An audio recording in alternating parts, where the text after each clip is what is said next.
acto seguido ya empezamos con las ponencias. El título es La prehistoria en Viver, nuevos descubrimientos en el valle del río Palancia. Juan Antonio Sánchez Priego es doctor en arqueología prehistórica de la Universidad Autónoma de Barcelona, investigador asociado al Laboratorio de Arqueología de la Universidad de Lyon, arqueólogo especialista en tecnología lítica y experimentación. Isabela Oltra Carrió es máster en arqueología por la Universidad de Valencia, investigadora asociada al laboratorio de la Universidad de Lyon, laboratorio arqueológico de la Universidad de Lyon, arqueóloga especializada en micromorfología de suelos en prehistoria. Esto es un currículum breve por no extendernos más porque hacen muchísimas más cosas, todos ellos, pero bueno, hemos decidido poner solo 3 líneas. Así que os recibimos con un aplauso.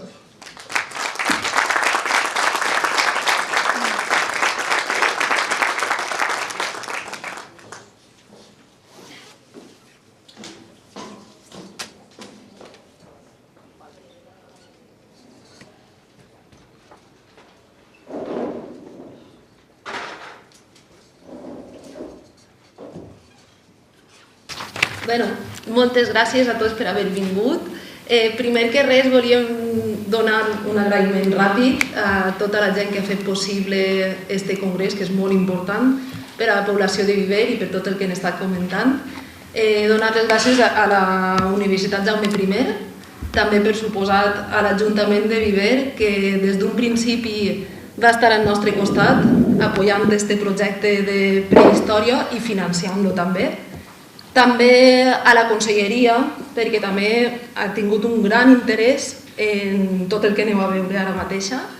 I per últim, a Manuel Molina, per supost, que és el nostre company i col·lega arqueòleg, que sempre compta amb nosaltres també. I res, anem a començar. El títol de la nostra ponència, com ha dit Glòria, és La prehistòria en Viver, Castellón, nuevos descubrimientos en el valle del río Palancia. Y le paso a mi compañero. Buenos días. Este proyecto nace con la idea de estudiar la prehistoria en Viver y comenzamos con esta imagen en la que vemos realmente lo que conocemos hasta ahora en el municipio, en el término municipal de Viver, que es muy poca cosa por lo que sabemos. Tenemos de momento 3 yacimientos conocidos.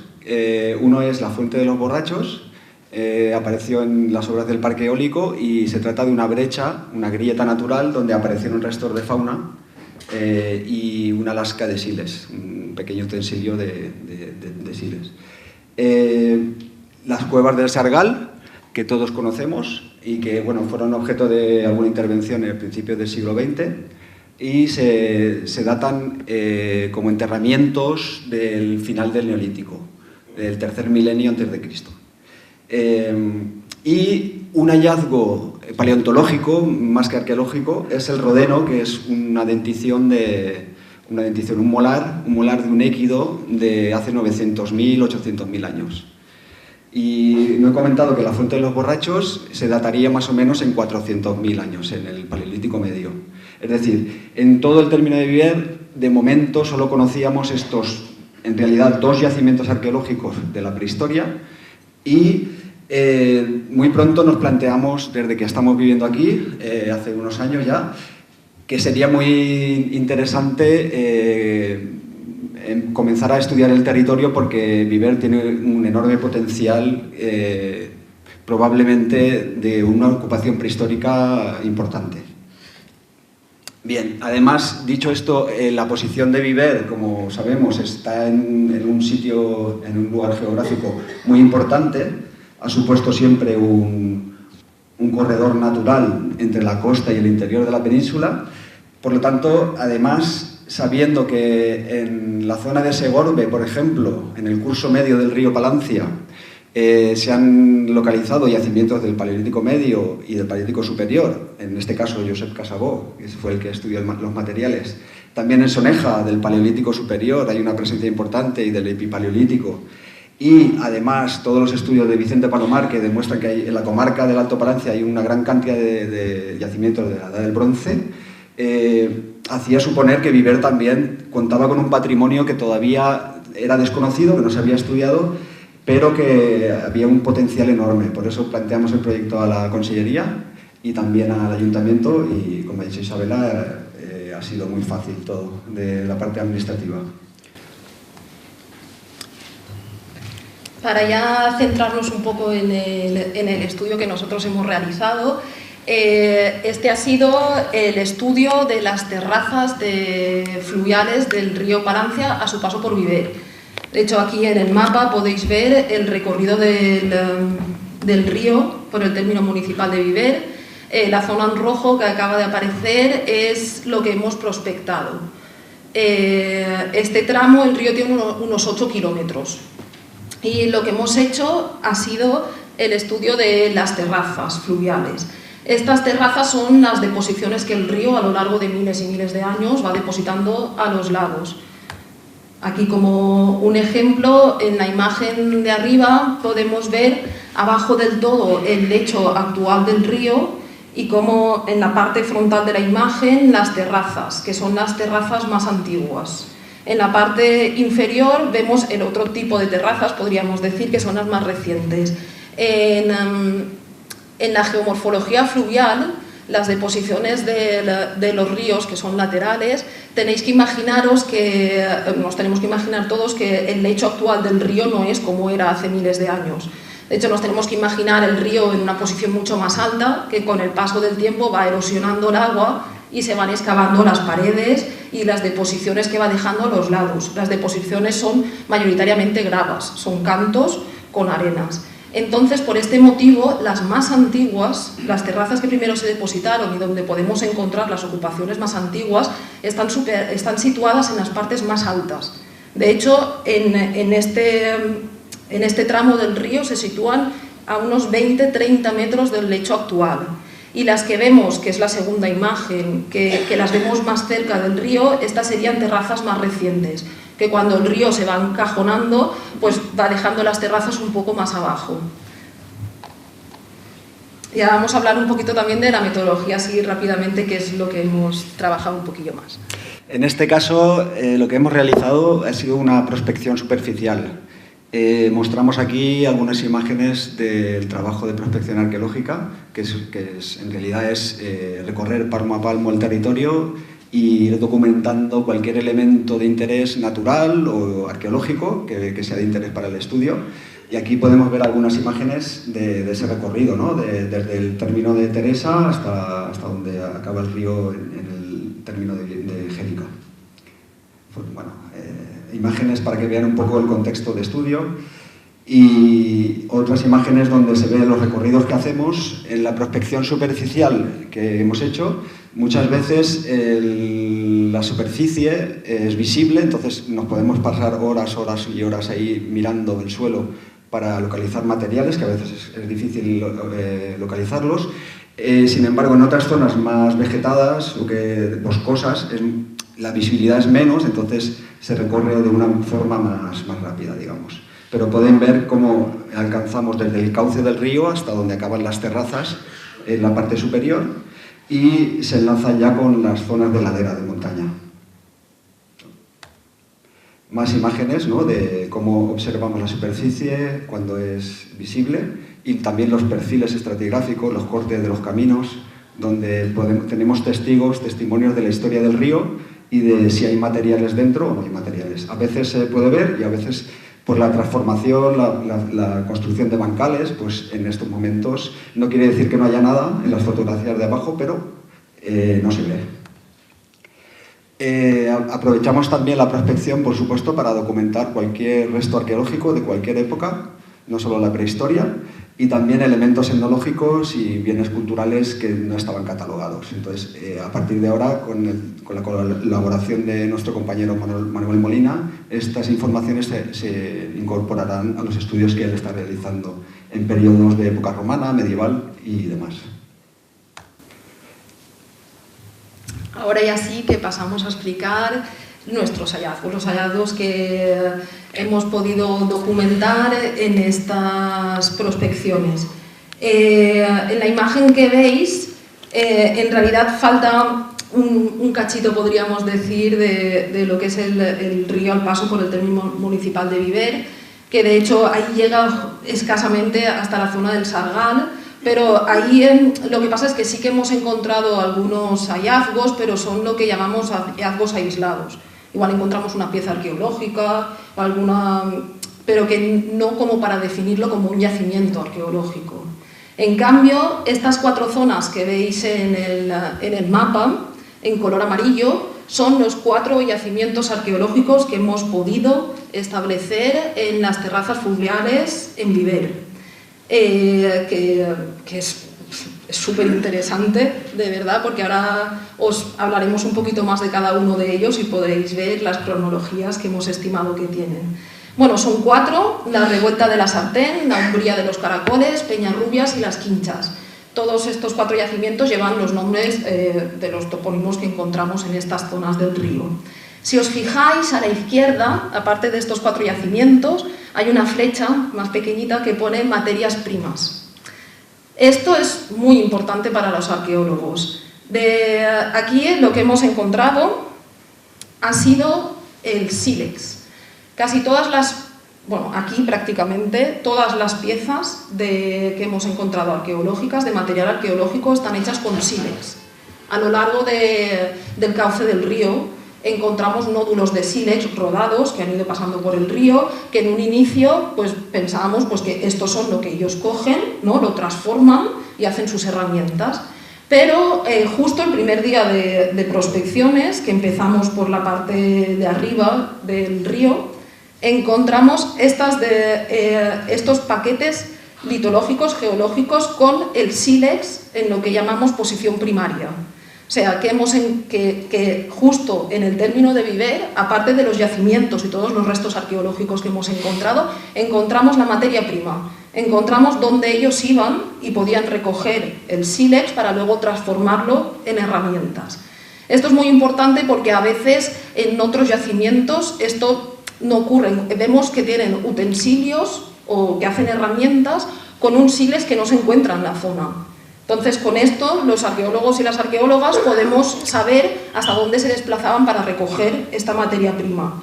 Pero en este caso, en Viver, no es necesario. La tienen a mano y la tienen pues, en el mismo río, en el mismo lecho del río. Lo encontramos tanto en el propio lecho del río como en las paredes estratificado.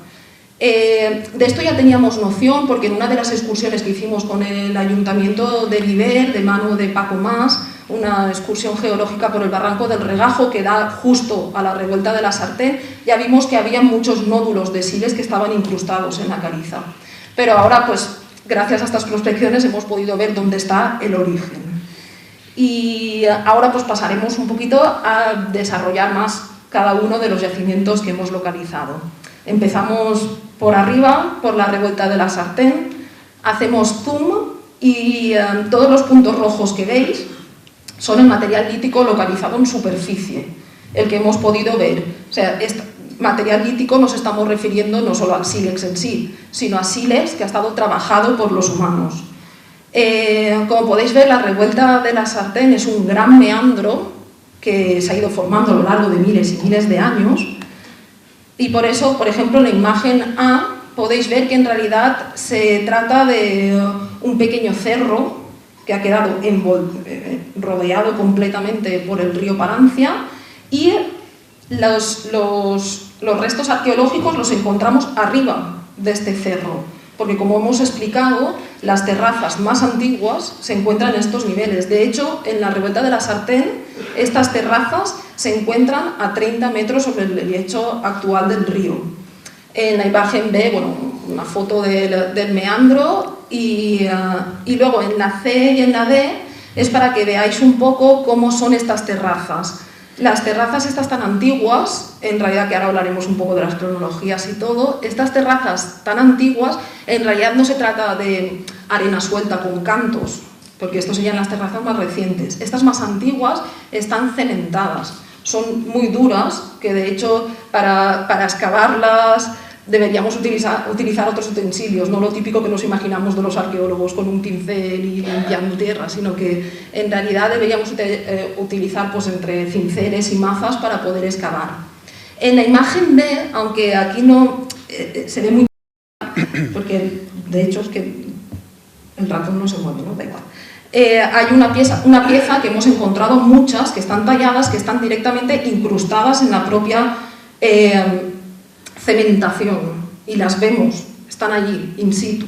Y de hecho, ahora que Juan pasará a desarrollar un poquito más lo que es el material, hemos visto que muchas de ellas no están muy rodadas, o sea que, porque al final las terrazas son zonas que pasa el agua y va depositando a los lados, pero vemos que muchas de estas piezas están lo que nosotros llamamos frescas, que ves que las aristas y todo que tienen no han estado muy rodadas, o sea, que no han estado desplazadas. Porque en las terrazas de los ríos, que hay muchos yacimientos, no en el río Palancia, sino en la mayoría de los ríos, porque es un recurso hídrico y de animales para poder hacer la caza, pues muchas veces están muy desplazadas del sitio, porque si os imagináis un río muy grande, por ejemplo el Ebro, ¿no? Pues estas terrazas, hay sitios que son kilométricas, que se desplazan kilómetros y kilómetros, entonces el material ha podido ser arrastrado y por eso rodado. Pero aquí en Viver y en esta zona, que estamos en el curso alto del río, en verdad hay muchas zonas donde el río está encajonado entre paredes. Entonces, es verdad que estas deposiciones antiguas no han tenido tanto movimiento. Cuando llegamos ya a la zona de Segorbe y Soneja, sí que es verdad que ahí el río se abre, que es más llano, y entonces sí que estas se desplazan más y el material sí que lo podemos encontrar, que sí que ha rodado y se ha desplazado bastante. Pero aquí sí que tenemos indicios, depende del yacimiento, que no ha sido tan rodado, o sea, sé que estaban ahí y que el material se ha quedado ahí. Exacto. Ahora ya le paso. Sí, bueno, aquí he mostrado algunas imágenes de cómo observamos el material en superficie. Como comentaba Isabel, la inmensa mayoría del material recuperado, que son más de 300 piezas que hemos visto en superficie, habrá miles bajo la superficie, es en sílex, pero también encontramos cuarcita. La cuarcita es un material también muy interesante para la prehistoria, para estos periodos que ahora comentaremos. Es más rara en esta zona, aquí predomina el sílex, y bueno, directamente en campo vamos fotografiando cada elemento, ¿no? Para dejar constancia. Vamos a ir pasando. Y ahora entramos un poco en el tipo de material que estamos encontrando en Viver. La prospección la hemos acabado ahora, es decir, el material ahora hay que estudiarlo, dibujarlo. Hemos empezado a estudiarlo, pero es un estudio todavía preliminar, eso hay que comentarlo, pero tenemos ya ideas bastante precisas de lo que significa este material. Para los que no estéis tan familiarizados con las industrias de la prehistoria, aquí lo que estamos viendo son, en la fotografía A, la voy a explicar porque es un ejemplo muy importante, muy significativo de lo que estamos encontrando en Viver. Por ejemplo, en la revuelta de la Sartén, tenemos en la fotografía A un pequeño bloque de sílex, como los que encontramos en el cauce del río, pero este está trabajado, está tallado claramente y tallado de una manera muy precisa. Como se observa, tiene como negativos, extracciones, que llamamos, por ambas caras, y tiene un volumen y una forma determinada, no es aleatorio. En la B tenemos de lo que en la fotografía llamamos un núcleo de sílex. En la fotografía B tenemos una lasca, un soporte que ha salido de ese núcleo.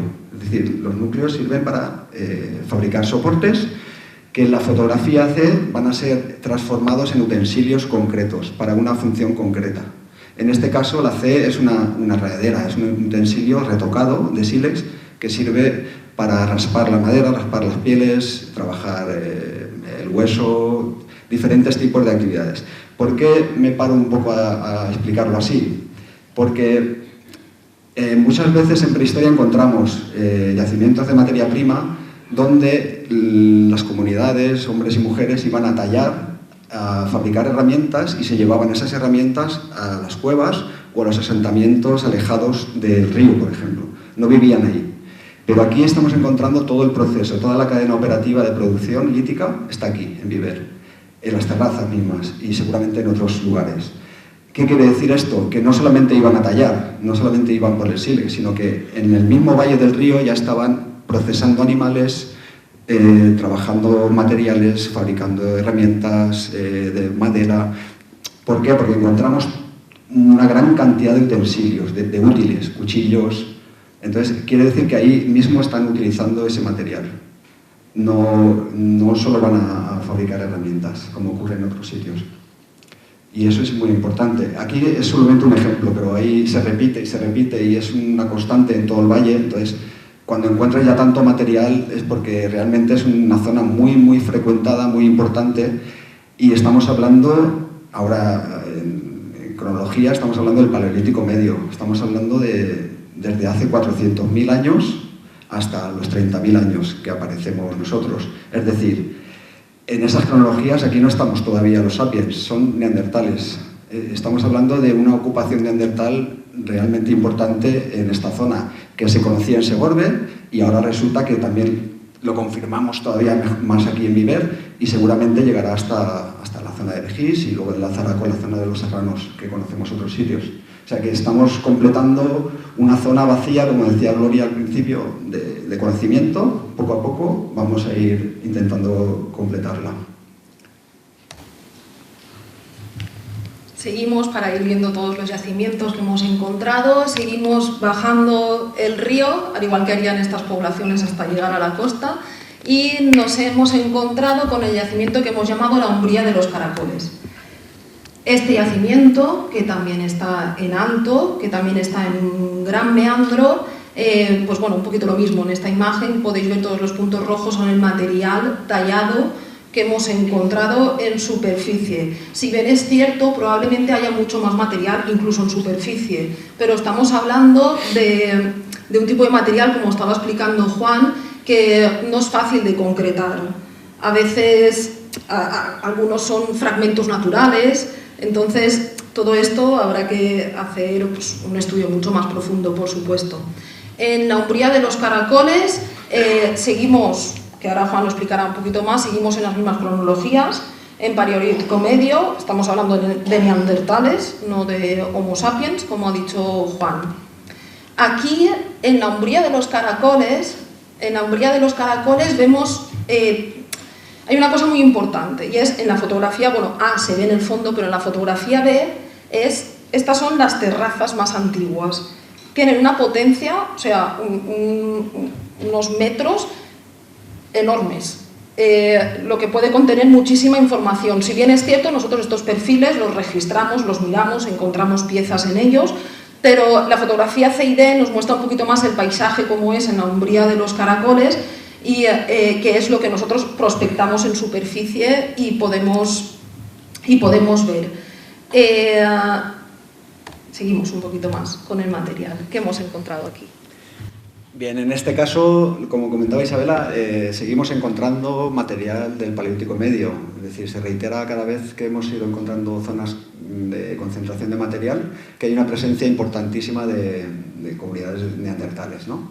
En la Umbría de los Caracoles, además, hemos encontrado material más reciente dentro del Paleolítico que nos ubicaría también una ocupación en el Paleolítico Superior. O sea, ya están los neandertales antes, pero después también es una zona ocupada y frecuentada por nuestra especie, por Homo sapiens, a partir de 30.000 años. Vuelvo a decir que el material ahora hay que estudiarlo en detalle y a lo mejor algún día con más trabajos acabaremos concretando más, claro, porque estamos dando márgenes muy grandes, ¿no? Entre 400.000 y 30.000, son muchos miles de años, pero todavía hay que ser prudente y trabajar en el material. Y bueno, aquí vemos un poco, si hay algo que caracteriza este yacimiento en concreto, es el estado de conservación del material, es fantástico, es un material que está muy bien conservado para ser tan antiguo. ¿Qué quiere decir? Pues que seguramente bajo de la superficie tenemos, si tenemos suerte un día, cuando excavemos en esa zona, podemos encontrar a lo mejor material in situ. Ahora mismo ese material está en superficie, está bien conservado, no se ha movido mucho, se ha movido pues lo que haya podido labrar, porque son campos de olivos, son campos de cultivo, y cuando los tractores rascan un yacimiento empieza a salir material, ¿no? Entonces, en este caso, vemos que el material se conserva muy bien. Tenemos pues, lo que he comentado antes, ¿no? Núcleos de lascas típicos del Paleolítico Medio, en las fotografías de arriba. En la fotografía B sí que voy a decir que es una pieza interesante porque está además quemada y entonces esos indicios de material quemado pueden indicarnos que a lo mejor no hay solamente material, sino que puede que haya incluso hogares, estructuras de hogar en superficie. No, podemos incluso hablar de pequeños asentamientos al aire libre que ya se estudiarán más adelante, ojalá. Y en la parte de abajo lo que comentaba, no solamente están los bloques de siles trabajados, sino que encontramos toda una serie de utensilios, lo vuelvo a decir, que significa que no solamente están tallando, sino que están haciendo muchas más cosas. Están fabricando todo tipo de herramientas y actividades diversas.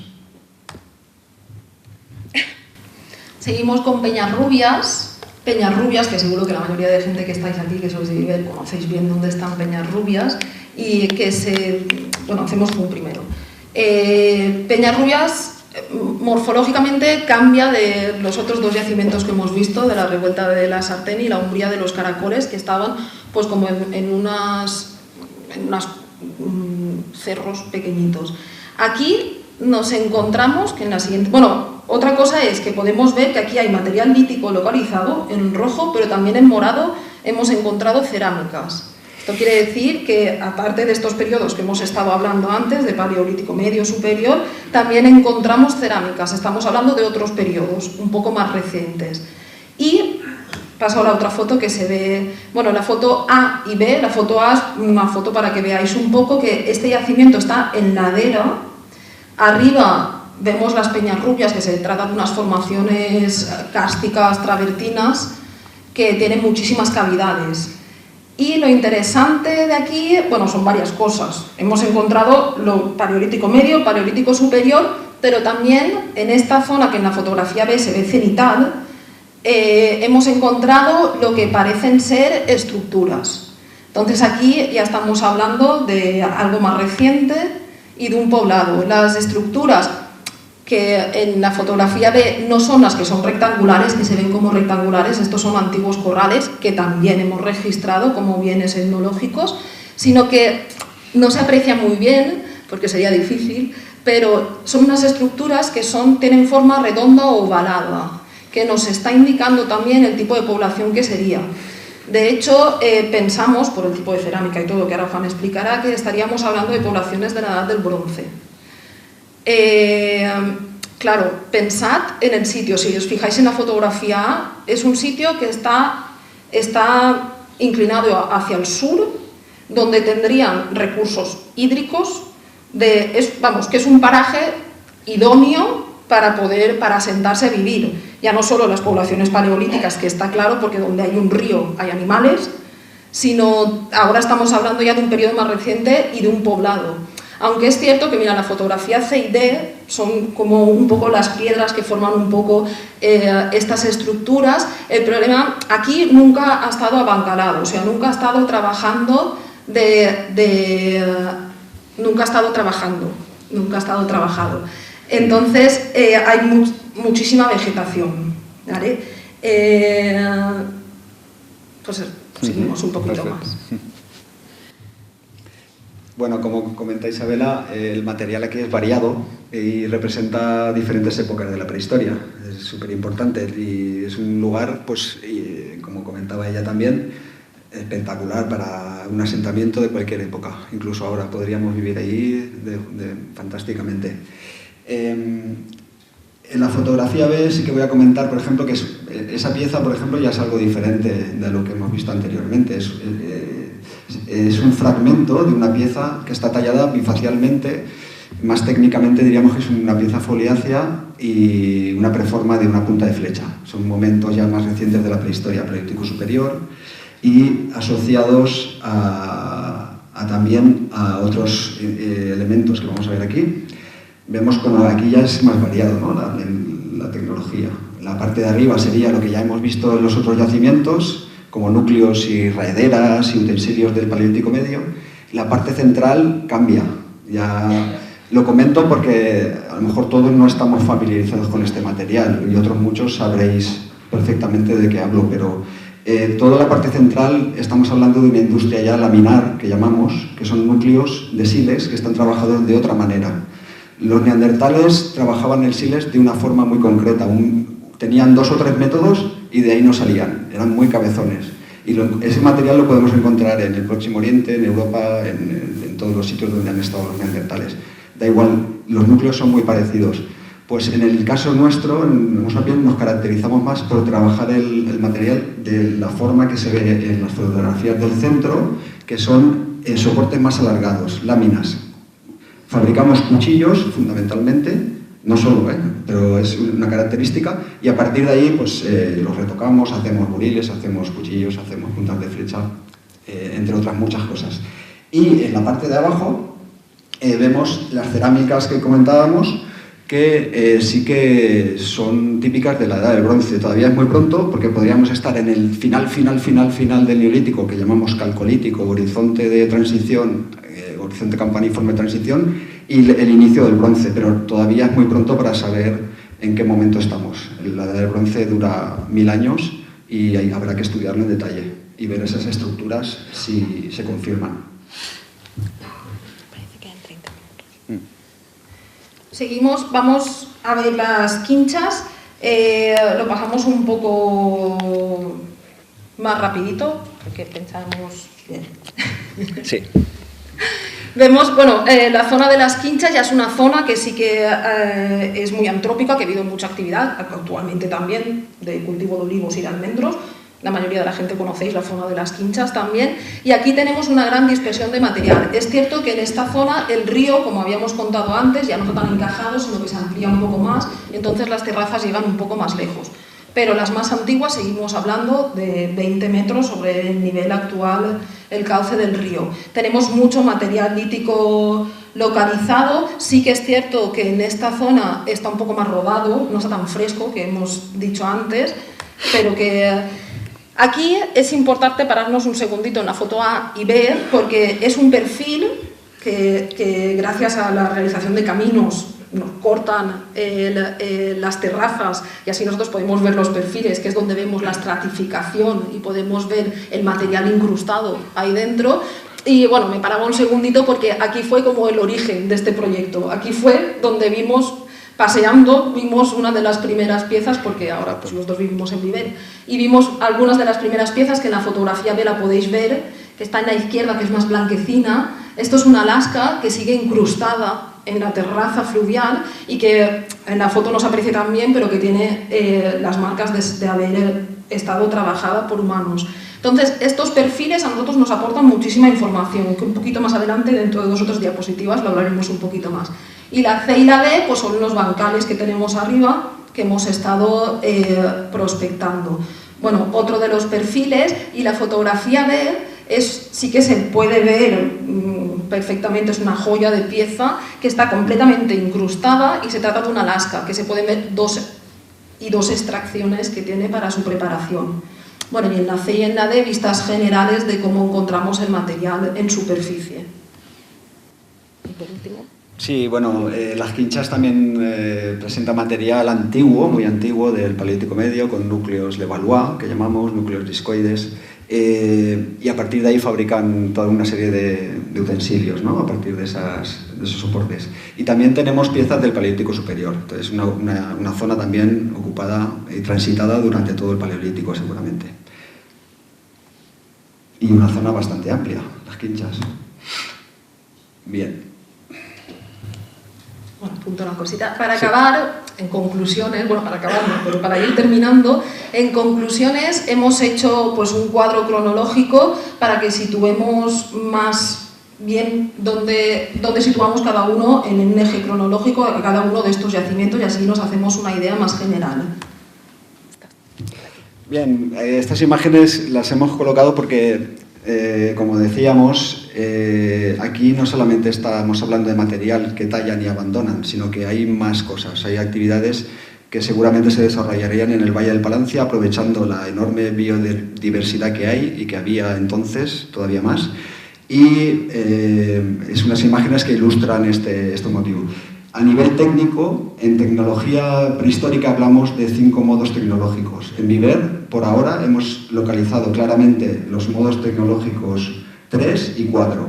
Es decir, lo que estábamos hablando fundamentalmente de producción de lascas en el Paleolítico Medio, que es el modo 3, que luego continúa, y el modo 4, que es la producción más laminar, ¿no? Que es más típica del Paleolítico Superior, al menos en esta zona, porque la tecnología cambia, depende de dónde estés en el planeta. Muy bien. Y con este estudio del material, que como bien ha dicho Juan, aún queda revisarlo y investigarlo más profundamente, pero con lo que ya tenemos, porque este proyecto empezó en octubre y prácticamente hemos terminado ahora las prospecciones, podemos situar los yacimientos cronológicamente dentro de una horquilla muy grande, porque si os fijáis, lo que es el periodo del Paleolítico Medio, que estaríamos hablando de neandertales, que bueno, en prehistoria solemos hablar por las eras geológicas, sería el Pleistoceno medio final, transición al superior, por el simple hecho de que cuando hablamos de Paleolítico y Neolítico no ocurre igual en todas las zonas del planeta. El Paleolítico, los neandertales solo estaban en Europa, el Próximo Oriente, entonces en África el Paleolítico medio tiene otras cronologías, pero en cambio el Pleistoceno sí que es igual en todas las eras geológicas del planeta. Entonces, en este periodo, Pleistoceno medio, final, transición al superior, los 4 yacimientos tienen presencia de estas ocupaciones de neandertales. Hemos puesto una imagen para que os hagáis un poco una idea de cómo cambiaba la fauna en ese momento. Estamos hablando de hace 400.000 años. Bueno, una imagen de la Cova del Boromor, una recreación de Tabernes de la Valldigna, donde podemos ver diferentes animales. Si bien es cierto, aquí vemos elefantes, cérvidos, macacos. Bien es cierto, aquí es un ecosistema fluvial, ¿no? Aquí encontraríamos sobre todo lo que cazarían y se comerían, uros, que podríamos decir que es el antepasado del toro actual, cérvidos y equidos. Sobre todo sería lo que más abundaría al lado del río y que sería lo que cazarían y comerían. Seguimos avanzando en el tiempo y Umbría de los Caracoles y Peñas Rubias presentan material que podemos situar en el Paleolítico Superior, que ya serían los Homo sapiens, ya seríamos nosotros, nuestra especie. Las Quinchas ponemos un interrogante, pues por esto, porque aún queda estudiar, que esto es lo bueno de la arqueología y la investigación, que siempre queden cosas por ver, por descubrir y por investigar un poquito más. Y por último, situamos Peñas Rubias, gracias a las cerámicas y al tipo de construcciones que puedan haber en la edad del bronce. Y claro, viendo este esquema se nos queda como un hueco, ¿no? Tenemos un hueco que es el Neolítico. Si bien es cierto, el Sargal presenta una ocupación del Neolítico, pero del Neolítico tardío, el Neolítico final del todo. Entonces, claro, esto no quiere decir que no haya Neolítico en Viver, como ya hemos visto. Hasta este estudio no había prehistoria en Viver, casi, prácticamente no había. Esto quiere decir que aún no lo hemos encontrado. Y de hecho, aquí ya para las perspectivas de futuro ir terminando, en la primera imagen que pone geoarqueología, se nos ha ido la es el perfil este que os he dicho que encontramos la primera pieza en el yacimiento de las Quinchas, que es como un ejemplo. Aquí en la parte de abajo vemos la terraza fluvial, que está escrito, pero en la parte de arriba hace como una cubeta que se ha rellenado de arenas. Esto es muy interesante porque cuando pasa esto, lo que hay debajo se puede conservar muy bien, porque ha quedado colapsado por arenas. Entonces, de esto estamos hablando, claro, no hemos hablado de fauna, de huesos, no hemos encontrado huesos. Que en superficie es muy complicado que los huesos se conserven, pero eso no quiere decir que no haya, pueden estar aún debajo de los sedimentos. Con esto lo que queremos decir es que aún queda mucho por hacer y que podemos aún descubrir y aportar muchísimo más. ¿Sigo? Vale, toca a mí. Bueno, otro tema interesante sería estudiar el entorno de manantiales, zonas de humedales y antiguas lagunas, que en Viver es particularmente rico este tipo de ambientes. Hay mucha agua, muchas formaciones de travertinos, antiguas lagunas, seguramente en la parte norte del término, y son zonas que tienen muchas papeletas para tener ocupaciones prehistóricas. Entonces, es uno de los temas que nos gustaría también estudiar en el futuro, ojalá. Y ya las cavidades, bueno, antes también decir que otra de las cosas que sería importante realizar, porque nosotros en esta horquilla tan grande, por ejemplo, de la ocupación neandertal, son de 400.000 a 30.000 años, son muchos años que hay ahí, ¿no? Y para hilar un poquito más, para acercarnos un poquito más a cuáles podrían ser las cronologías, normalmente lo que podemos hacer es dataciones. Y las terrazas se pueden datar. Esto quiere decir que se pueden hacer análisis y se puede sacar una cronología más concreta. Y más cuando tenemos los perfiles que vemos las piezas, algunas de ellas estratificadas. Ahí se pueden hacer muchos tipos de análisis para concretar un poquito más la cronología. Pero bueno, ya por último, las cavidades de Viver. En Viver hay miles de cavidades y de hecho tenemos mucho trabajo avanzado en este sentido porque gracias a Pepe Juesas y Paco Mas, que ya han hecho un catálogo inmenso de las cavidades de Viver, pues sería importante revisar estas cavidades desde una perspectiva arqueológica. Entonces esto es un trabajo que también, de hecho es el camino que nos gustaría seguir, es estudiar las cavidades y si encontramos ocupación dentro de estas cavidades. Y ya para terminar, ahora sí, pues como este congreso también se trata de esto, ¿no? de cómo llega esto a la población, pues la comunicación y la formación. Juan y yo, al igual que la mayoría de investigadores, pensamos, y más en humanidades, que es la arqueología también, que estudiamos a los humanos, que si todo lo que nosotros investigamos se queda en las publicaciones científicas, que son importantes, pero en revistas científicas, pero no llega a la población como lo que estamos haciendo ahora, pierde todo el sentido lo que estamos haciendo si nos lo quedamos solo para los investigadores. Y por eso, como bien sabéis muchos porque habéis asistido, hemos estado durante 2 años haciendo talleres de prehistoria en el Parque de la Floresta, a lo que agradecemos al Ayuntamiento por siempre contar con nosotros y nuestras locuras de talleres y todo. Entonces, a través de estos talleres mostramos la prehistoria. Y ahora cabe decir que en los próximos talleres que hagamos, pues ya no solo hablaremos de la prehistoria, hablaremos de la prehistoria en Viver y pondremos en contexto todo lo que pasa en Viver. Y sí que quería terminar, y esto ya es una aportación mía porque creo que se tiene que hacer, que es que con esto de la comunicación aprovechar para deciros que la semana que viene, el miércoles, dentro del contexto de la Semana de la Mujer que organiza la Asociación de Mujeres de Viver y el Ayuntamiento, hay una charla dedicada a la mujer en la prehistoria. Más bien, dónde estaban las mujeres en la prehistoria. Así que estáis todos invitados a venir ese día también al convento. Lo haremos a las 7 de la tarde. Así que, muchas gracias a todos. Solo quiero comentar una cosa, mirad el centro de la imagen, como anécdota, el primer día que empezamos el trabajo encontramos un corazón de sílex. Dentro de una cabeza. Eso era una señal, entonces...